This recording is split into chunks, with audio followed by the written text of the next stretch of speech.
ይሄ አቀማመጥ ጥንታዊ፣ ተፈጥሯዊ፣ በሰው የተፈጥሮ የለውጥ ሂደት ታሪክ ውስጥ እጅግ ዘርፈ ብዙ የጤና ጥቅም የሚሰጥ በብዙ ሀገሮች ጥንታዊ ሃይማኖታዊ ስርዓት ውስጥ በተለያዩ ባህሎች ውስጥ በዕለት ተዕለት እንቅስቃሴያቸው ውስጥ የነበረ በረዥም ጊዜ የለውጥ ሂደት ውስጥ አካላችን ያዳበረው የእረፍት ቅርጽ ነው።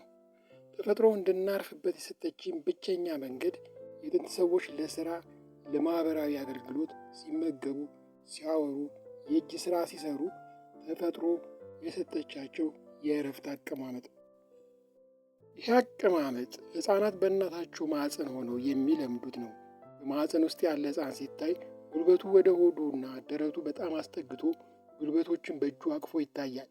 ሕፃናት አድገውም የተወሰነ ዕድሜያቸው ላይ ይህን አቀማመጥ አይተውትም። በልጅነታችን አብዛኛውን ጊዜያችን የምናሳልፈው በዚህ አቀማመጥ ነበር። አብዛኛው ዓለማችን ክፍሎች ውስጥ ይህ አቀማመጥ የተለመደ ነው። በተለይ እንደ ህንድ፣ ቪየትናም፣ ታይላንድ፣ ቻይና ባሉ የእስያ ሀገሮች ከከተማ እስከ ገጠር ትንሹም ትልቁም የሕይወታቸው አንድ አካልና ባህላቸው በማኅበረሰቡ ተቀባይነት ያለው ነው። ምግብ ሲበሉ፣ አውቶቡስ ሲጠብቁ፣ ለእረፍት ሲቀመጡ፣ ተሰብስበው ሲያወሩ በዚህ መልክ ተቀምጠው ማየት ይቻላል። የምስራቅ አፍሪካ ጎሳዎች፣ ኬንያ የሚገኙ የማሳይ ጎሳዎች፣ አገራችን በደቡብ የሚገኙ አርብቶ አደር አካባቢዎች፣ በሰሜን አካባቢ ይህ አቀማመጥ በዕለት ተዕለት ስራቸው ውስጥ በሃይማኖታዊ በዓላት፣ በመጸዳጃ ቤቶች ውስጥ የተለመደ ነው። በታንዛኒያ ውስጥ ያሉ የሃንዳ አዳኞች ላይ በተደረጉ ጥናቶች እንደሚያሳዩት እነዚህ ጎሳዎች አብዛኛውን ጊዜያቸውን የሚያሳልፉት ቁጢጥ በማለት ነው። በተመሳሳይ ዘመናዊ የሚባለው ትውልድም ከ8 ሰዓት በላይ ስራ ሲሰራ ከዛም ቴሌቪዥን ለማየት ወንበር ላይ ቁጭ በማለት ጊዜውን ያሳልፋል። ሁለቱም ተቀምጠው ነው ጊዜያቸውን የሚያሳልፉት። የሁለቱ ልዩነት የአቀማመጥ ዘይቤያቸው ነው። ወንበርና ሶፋ ላይ በመቀመጥ ጊዜውን የሚያሳልፈው ዘመናዊው ትውልድ በመቀመጥ የሚመጡ ክሮኒክ የሚባሉ የልብ፣ የስኳር፣ የካንሰር በሽታዎች ሲይዙት፣ እነዚያ ጎሳዎች ግን አንድም በሽታ እንደሌለባቸው ጥናቱ አሳይቷል። ፕሮፌሰር ዴቪድ ሃንዳስ ጎሳዎች ጋር ለብዙ ጊዜ አብረው በመሆን እንዳጠኑት እነዚህ ጎሳዎች እግራቸው ላይ የቀን ውስጥ እንቅስቃሴያቸውን የሚለካ መሳሪያ ገጥመው እንዳዩት አብዛኛውን የእረፍት ጊዜያቸውን የሚያሳልፉት ቁጭ በማለት እንደሆነ ታይቷል። ቀኑን ሙሉ እሳት ዳር ተቀምጠው ምንም ሳይሰሩ እየዋሉ አንድም በሽታ ግን እንደማይገኝባቸው፣ የሰውነታቸው የስብ መጠን የቀነሰ እንደሆነ፣ ታይፕ 2 የሚባለው አይነት የስኳር በሽታና የልብ በሽታ እንደሌለባቸው ጥናቱ አስገራሚ መረጃ ወጥቷል። ዓለም ቀስ በቀስ ወደ ኢንዱስትሪ አብዮት ስትገባ በምዕራብ አውሮፓ ሀገሮች የወንበር መቀመጫዎች እየተሰሩ የሥራ ሁኔታው እየተቀየረ ሲመጣ ሰዎች ለመስራት፣ ለመማር፣ መኪና ለመንዳት፣ ለሁሉም ነገር ወንበርን መጠቀም ሲጀምሩ ይሄ ተፈጥሯዊ የሆነ አቀማመጥ እየተረሳ መጣ። አሁን ሰዎች እንደዚህ ለመቀመጥ ከባድ ሆኖባቸዋል፣ ይቸገራሉ። የጉልበት፣ የቁርጭምጭሚት፣ የመተጣጠፍ አለመቻል ችግር በጊዜ ውስጥ የሚመጣባቸው ችግር ነው። በዚህ ቅርጽ መቀመጥ ካለው ዘርፈ ብዙ ጥቅሞች ውስጥ ጥቂቶቹን ብዘረዝር፣ አንደኛ፣ አዘውትሮ በዚህ ቅርጽ መቀመጥ የሰውነትን በተለይ የሽንጥ፣ የጉልበት፣ የመገጣጠሚያ ቅልጥፍናና መተጣጠፍን ያሻሽላል።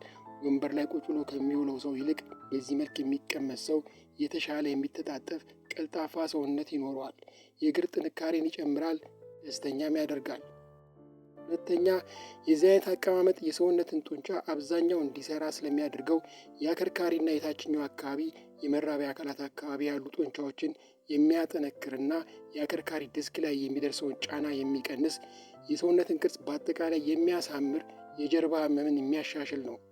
ተመራማሪዎቹ የዓለማችን 80% ሰው በመቀመጥ የሚመጣ አከርካሪ ላይ የሚደርስ ጫና፣ የወገብ ህመም እንዳለበት፣ ለዚህ ደግሞ ይህ አቀማመጥ በአከርካሪ ላይ የሚመጣውን ጫና በመቀነስ መፍትሄ እንደሚሰጥ ተመራማሪዎች ሰዎች ቢሮ ውስጥ ብዙ ተቀምጦ እንዳይሰሩ በዚህ መልክ ተቀምጠው ወይም ቆመው የሚሰሩበት ሁኔታ እንዲፈጠር በማድረግ ላይ ናቸው።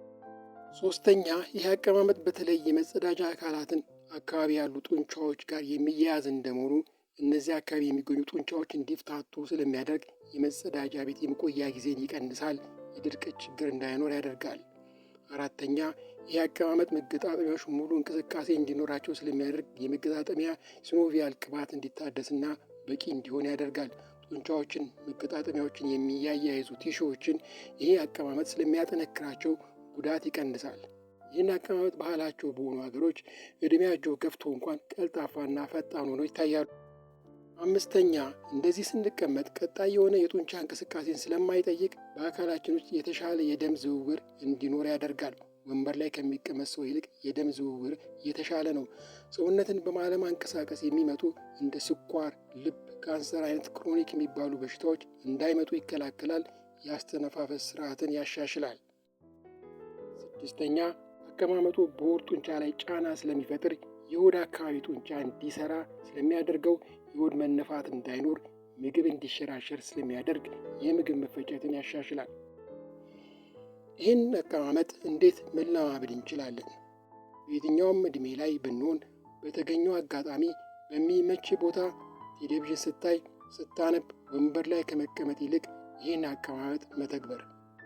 እግርን ሰፋ አድርገ ቁርጭምጭሚትህን ዳሌን ትንሽ እጥፍ አድርገ በሙሉ እግር ረግጠ ከደረት ቀና ትከሻም ቀጥ በማለት በሚታየው መልኩ ሰውነትን ሳታስጨንቅ ዘና ብለ ለመቀመጥ ሞክር። አስታውስ፣ መጀመሪያ ላይ ጉልበትህና ቁርጭምጭሚት ላይ የሚሰማ ህመም ይኖራል። ይህም ተፈጥሯዊ ነው። ህመም ሲኖረው እያቋረጥክ ደጋግመ መሞከር። ለጊዜው እስክትለምደው ድረስ በእጅ ግድግዳ ተደግፈ ወይም የሚያዝ ነገር ይዘ መለማመድ ትችላለህ።